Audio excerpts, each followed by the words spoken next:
Hello there and welcome to yet another episode of Colors of India featuring the latest from the world of culture.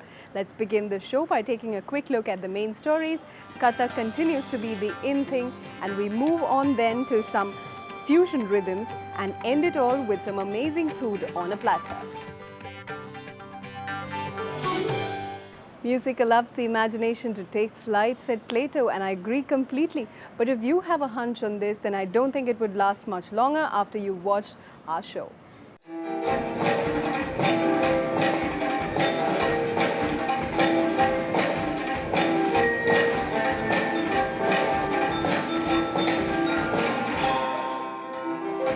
Hands that have not touched the sky yet, but when playing an instrument can bring down a house given a chance to perform.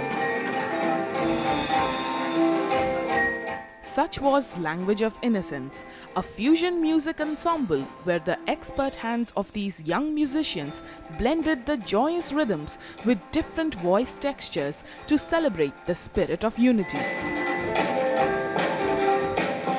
Organized by Theatrics, an organization that provides a platform for children to develop their creative skills. I think what we've lost in today's day and age is innocence. And for the children to actually just enjoy themselves with just basic things and going back to music, going back to our culture, picking up all the daily, sounds and putting them in rhythm, that's what our intent was, to give them more activity rather than just being iPad and TVs and computers. So giving them something better to do. There's nothing to it. I believe I can fly. I believe I can touch the sky. I think about it every night and day. I spread my wings and fly away. Directed by the multi-percussionist, composer and lead of fusion band Impulse, Arunangshu Chaudhary, the ensemble was a perfect mix of the East and the West tunes. First, I know it starts inside of me. Whoa, Having worked with children for the last 15 years, he was able to bring out their best. Like in the first performance where they presented I Believe I Can Fly, an inspirational song by R. Kelly, saw a young and brave attempt. I believe I can touch the sky. The first job is to groom them up with the main original and the authentic way of particular music form, and then you can fuse these two genres, because for fusion music you need to be aware of both the facts that the Western music and the Indian music parallelly, you have to keep it in mind that these two music's beauty is awesome and it's some extraordinary thing. This is the future of our music, the way children want to enjoy, the way everyone want to enjoy nowadays. That's the only way to enjoy fusion.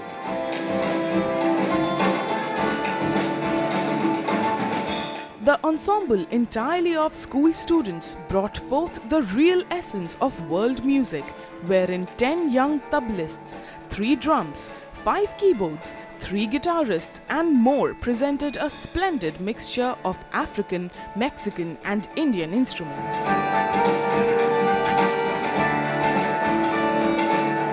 They thus created a beautiful synergy between creative innovation, improvisation and exploration of different genres of music, just like in their piece dedicated to remembrance. Anand Kumaraswamy was a very, very famous philosopher of India. He said the most important thing that India can give to the rest of the world is simply its Indianness. If it was to substitute this for a Western veneer, it will have to come before the world empty-handed. Now, I think that there are a lot of percussion instruments in India. For example, pakhavaj, dhol, manjira, all that could have been incorporated instead of Western instruments. But I still give everyone who thought of it great applause for what they did. The event was a musical bonanza with so much variations and rhythms given by the children. This could be seen in its amazing, a jazz piece presented by the Bal Bhavan choir, which was no less than sheer delight.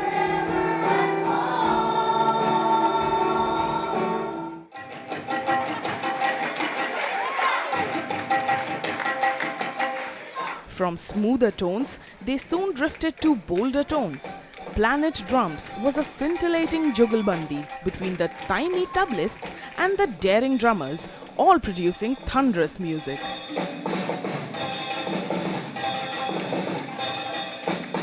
These type of concepts are in nowadays. So you can see a lot of fusion happening in Delhi and all around India. So it's a part of a life, and we have like learned to play with these guys. It's really cool, really good.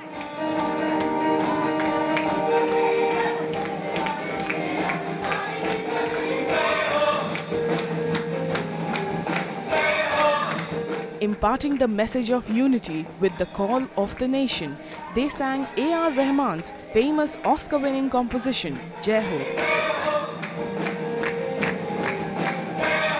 With an electrifying performance, these young artists showed the world what they are made of and made their parents clapping as audience very proud.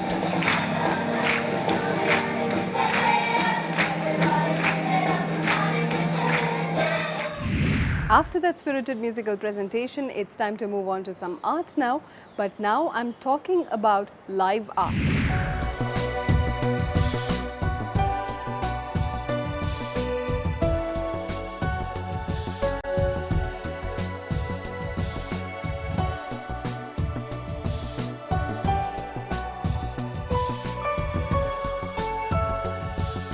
Audiva Roma at the Claridge's Hotel was a celebration of pan-Indian art curated by Mumbai-based art consultancy Dolna.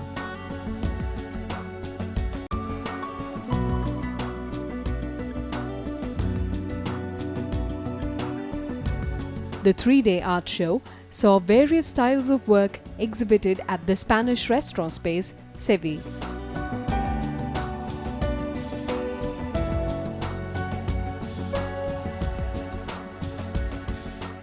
Dolna is actually my dream, my brainchild, and I left the corporate world to, establish a kind of presence for emerging artists so that we can expose them, give them opportunities and exposure. Our mission is to actually create art spaces in non-traditional spaces, like not typically a gallery, take it into environments where the people do come and they can actually touch and feel art and get the experience. And we also discover artists. I'm in touch with Mitu Basso. She's the curator of this art exhibition. And we jumped on this because she was bringing some flamenco dancers, which we have in the background. So flamenco is Spanish, and we have the Spanish restaurant Sevilla. So it's very nice to combine this with art and good food, flamenco dancing, and inviting great people. So it's a great event to have, because art is becoming more and more popular in India, not only in India, around the world actually.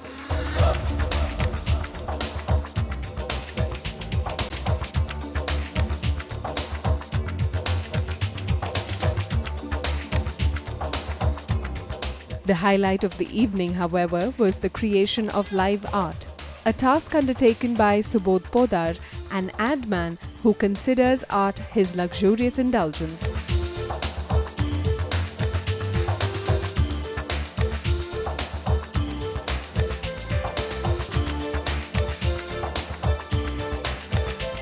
Dressed in flaming red, the flamenco dancers swayed and whirled to the beat of popular numbers, while the artist with deft hands tried to capture their movements.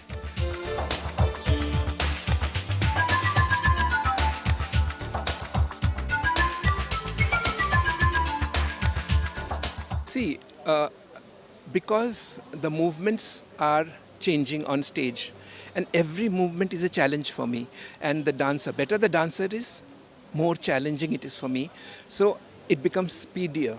More speed, and more speed, because I want to capture every moment of it.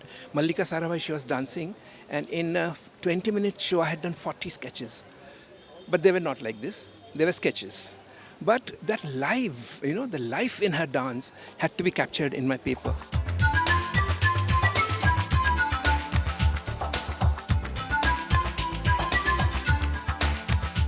Podar's dancers are faceless human figures who can cast a spell on viewers by the sheer magnificence of their frozen energy.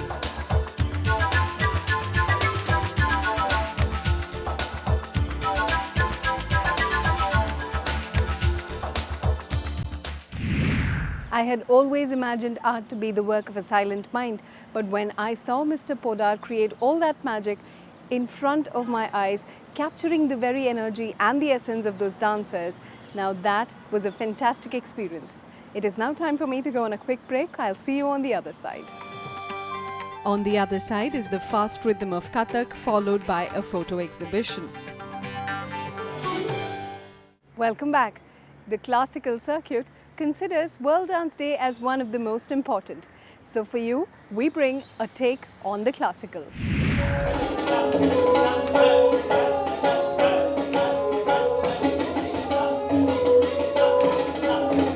Dance is one of the most powerful and liberating forces. On the occasion of World Dance Day, Geeta Chandran's Natya Vriksha Young Dancers Festival celebrated this day and the spirit of the young classical artists.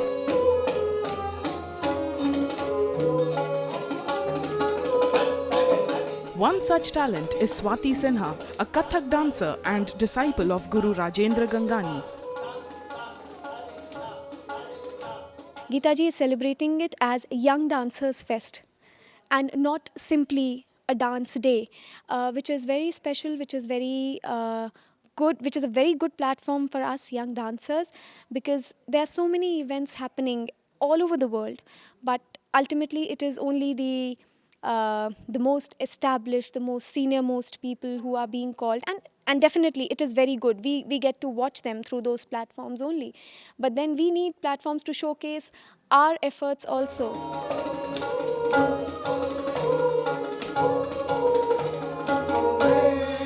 Albert Einstein quoted that dancers are athletes of God, and with similar stamina, Swati began her repertoire with Durga Stuti,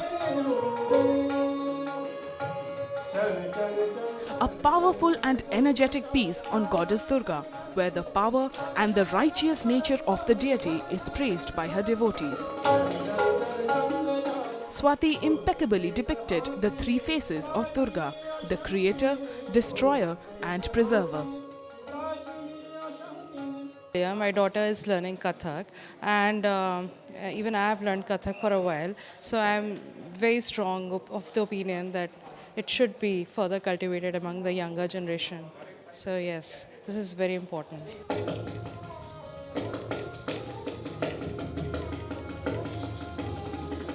Kathak is a complex language where rapid and fierce foot movements based on tempo and foot claps are important attributes. Hailing from the Jaipur Gharana of Kathakars, Swati presented many forms of foot routines.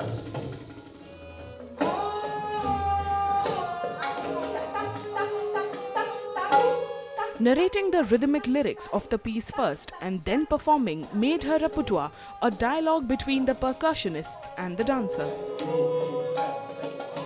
Yes, it's a Kathak dance, yeah. That's very dynamic, right? Very dynamic. And also it's showing kind of like a Indian, some like hidden, the power, how to say. It's actually, why I'm watching, some like a tension is there because very much, dynamic. Sometimes I just wonder, the dancer is how to, manage it.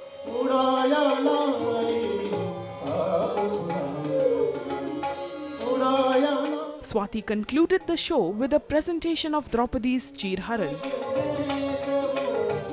Aaj Rakho Mori Laj Keshav, composed by Guru Rajendra Gangani, is a piece commenting on today's society and the plight of women in it through the words of Draupadi. With fluid movements and precision in presentation, the piece came out rather heartrending. Now that was an encapsulating performance. Now most of us who've lived our entire lives here in India fail to see the reality and the magic of this great country. But that was exactly the theme of an exhibition organized at the Hungarian Information and Cultural Center.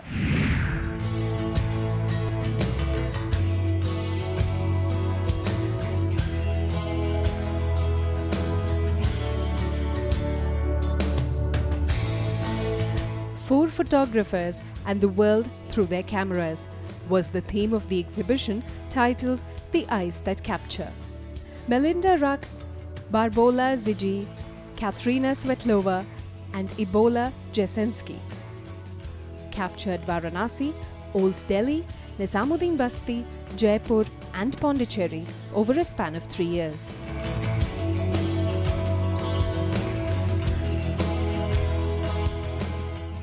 Since we are here to promote Hungarian culture, we thought why not to promote these 4 ladies who worked a lot on these great photos, taking visits to several places in India.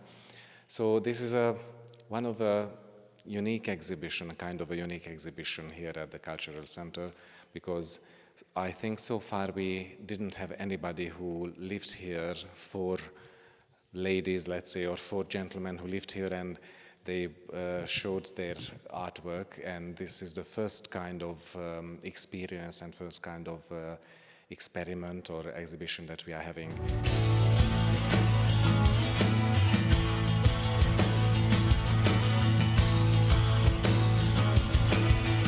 Architect Jesensky's works were mostly portraits of old men she met in Pushkar and Old Delhi. The picture of an old man covered with many pieces of jewelry, titled Ali Baba of Nizamuddin, reinforces the image of the exotic and mystical India.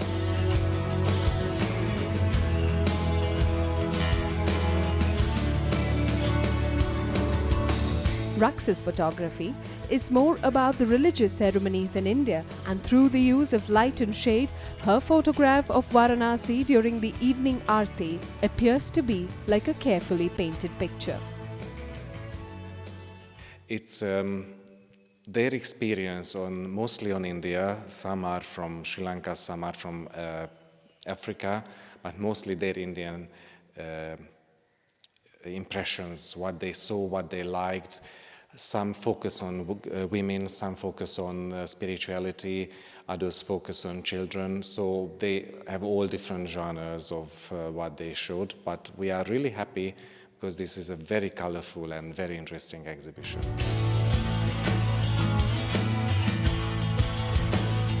Zigi's works were a riot of colors, and the women in her pictures wear red, maroon and orange, and these shades become them, strong women from rural India.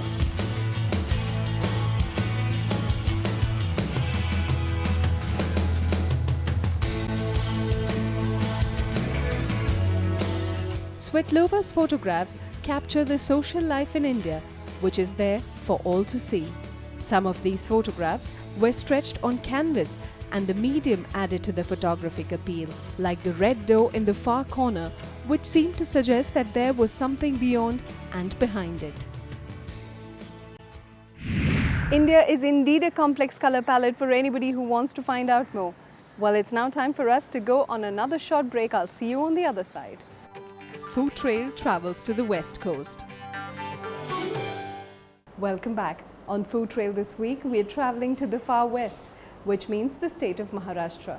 The food here has multiple influences, from the neighboring states of Goa and Gujarat to other travelers and conquerors who came that way, and of course the traditional Marathi feast.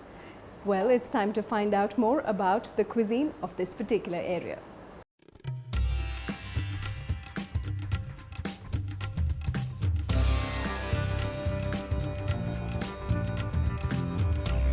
When it comes to cultural exchanges, few parts of India can boast of a history as diverse as the western coast. From Parsis to Jews to Westerners to people from all parts of India, Maharashtra, and more specifically Bombay or Mumbai, has seen them all.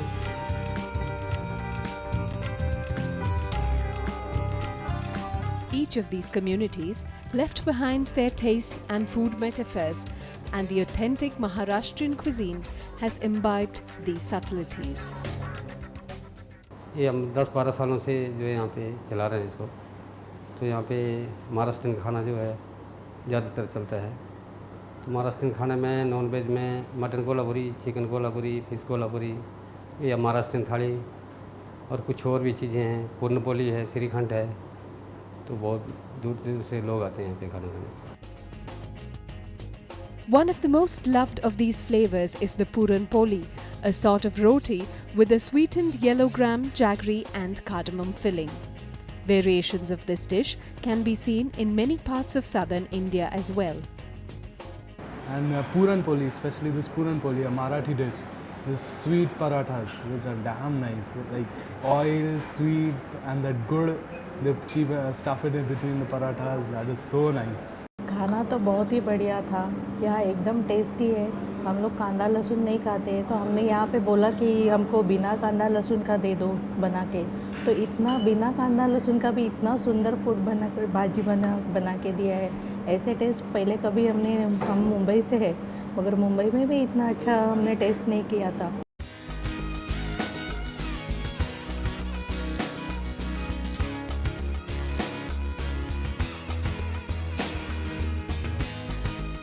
At Yashasvi, the canteen in Maharashtra Southern, the thing to have is the vegetarian thali. This unlimited meal treat comes for 116 rupees, and the food is a welcome change from the heavy oil and spice flavors of northern India. Start your meal with the bakri, which is a flat bread made using jowar wheat. It is high on protein and fiber and is very nutritious. This is best steamed with pitla, a simple gravy.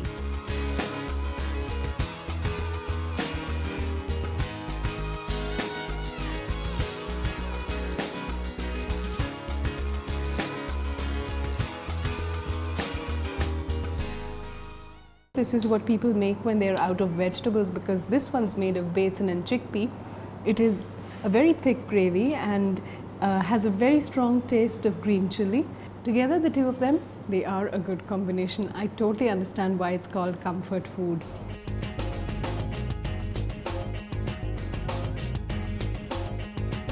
An alternative option is the zunka, which is a dry preparation.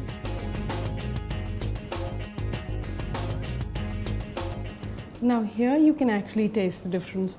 Even though it's made of the same ingredients, this one, you can actually taste the mustards, and then you can taste a little bit of the onions and the garlic, and it's far more flavorful and has a texture and a sort of intense flavor than the other curry.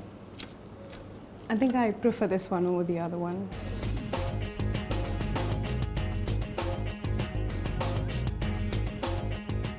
Global cuisine has various versions of the stuffed eggplant, and the Maharashtrian take is called the barli wangi.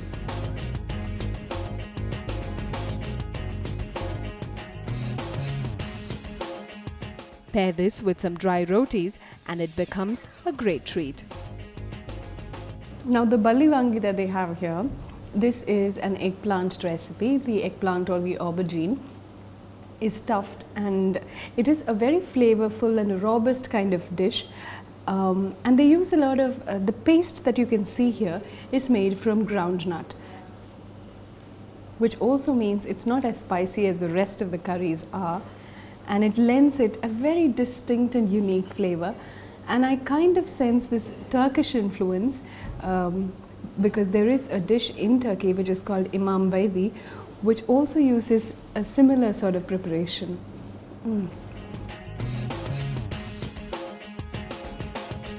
The second part of the Maharashtrian meal is always rice and dal, with the dal curry ranging between spicy and the non-spicy version.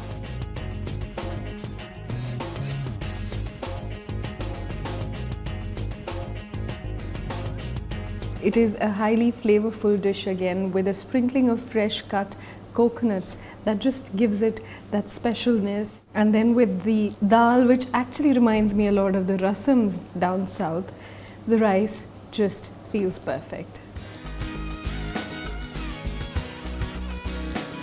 The Yashasvi thali is vegetarian, but meat lovers can order the mutton kolhapuri, a mildly spiced, lip-smacking mutton gravy, a West Maharashtrian culinary fare from their a la carte menu. And for dessert, there is the fabulous Shrikhand right here.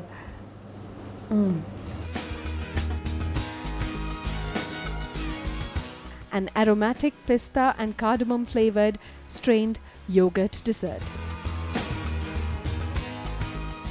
This is another milk-based product, actually a yogurt-based product where the yogurt is just hung overnight so that the last drains of water is completely sucked out of it.